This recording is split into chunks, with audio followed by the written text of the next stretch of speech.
Nevis Reformation Party candidate Dr. Kelvin Daly is of the view that Commonwealth residents living in St. Kitts and Nevis must not be allowed to vote if Parliament passes proposed amendments to the National Assembly Elections Act as it relates to overseas nationals voting in the elections.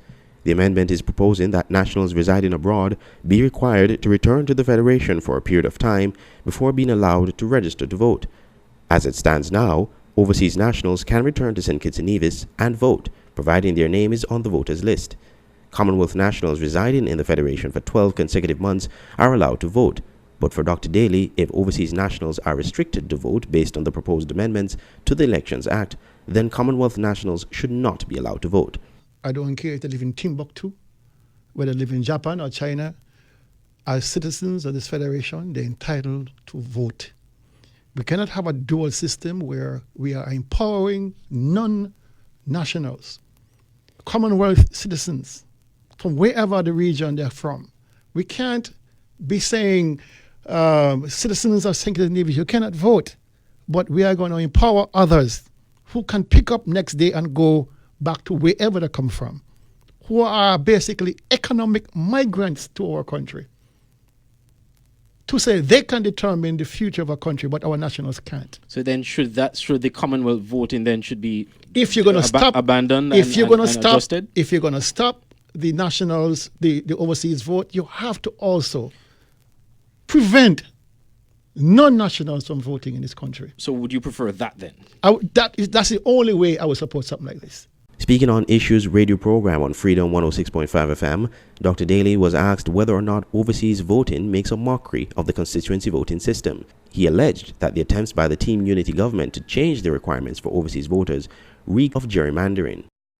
I'm speaking in the context of the constituency system. Okay, well, the way I look at it is this.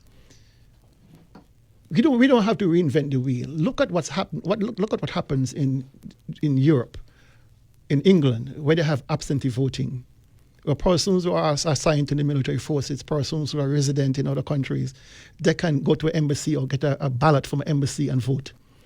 We have embassies all over the place. We have consulates all over the place. If we don't have one, we can ask friendly nations or friendly states to say, listen, help us set up something here for our nationals to go and vote and secure that ballot for us. This whole thing about disenfranchising makes me nervous, because then you're trying to basically gerrymander a vote in your favor. Interestingly, Dr. Daly is proposing that there be two types of overseas voters. Newly registered voters, he said, should be given the residency requirement, not those who are currently on the list. What I'm saying to you is this. You cannot go back in history and take away people's rights. That's unconstitutional. So, in other words, retroactively, the current voters should be allowed to come and vote, regardless of whether the law changes. They have to be allowed to vote. They are citizens of this country. They are duly registered. But wouldn't that create two classes of overseas voters? It certainly is the potential of it, but there's an understanding. You cannot retroactively take away people's rights either. Prime Minister Dr. Timothy Harris made the case for reducing the influence of overseas voters by introducing a residency requirement. Speaking at a town hall meeting in Miami in September, Prime Minister Harris said the current system does not promote democracy. That will lead to confusion. That is why in number 4, you used to have all these army men having to go down there on election day, because people were saying people in from here should not be coming in here to determine who our representative is. And they were right, because in our system, it is a parliamentary system. It is divided up in districts. It's not like U.S. presidential. You are in New York, you vote in New York. You can't leave New York, say you're going over California, you vote in California to determine the governor, and you reside in New York. It's the same thing we are saying at home. If you are in St. Paul's, vote in St. Paul's. If you are in Tabernacle, vote in Tabernacle. If you are in East Boston, vote in East Boston. So long as you could establish your residence in the community, that would lead to a better system.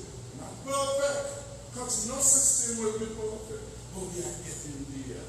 We are narrowing and eliminating the tranche of people giving us government that we wouldn't want. Yes. Andre Huey, SKN Newsline.